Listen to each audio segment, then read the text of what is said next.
Sexual coercion, and how can it exist in a committed relationship, in a marriage? What does sexual coercion sound like? Who's doing it?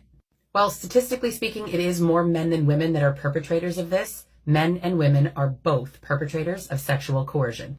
Coercion, it looks like guilt trips, emotional manipulation, threats, ultimatums, using religious obligations or duty, using debt and transaction to get sex, general pressuring and convincing, using accusations or attacks. That's not even a comprehensive list. Let's make something very clear. If a person is coerced into sex, that means that they didn't want to have it. And if they didn't want to have it and they had it anyway, that's called non-consensual sex. But let's get something super straight. There's no such thing as non-consensual sex. There's consensual sex, and then there's rape. Let that sink in. You do not have to pin someone's arms down for it to be rape. Consent is freely given. It's revocable. It's informed, enthusiastic, and specific. You do not get to tell your husband that he's not a man if he doesn't want sex all the time.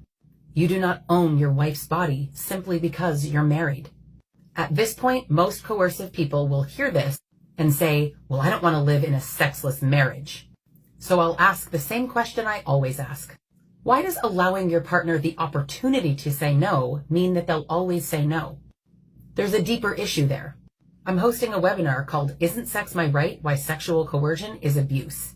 It's a gender-inclusive online event with a panel of 5 experts. So let's talk about the panel. Dr. Kate Ballesteri, sex therapist and clinical psychologist. Nathan Woods, feminist.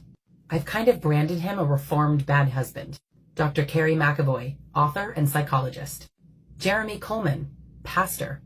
And last but definitely not least, Nat, aka Mending Me. As an aside, if you've been looking for her on TikTok lately, you'll find her new page, Always Mending.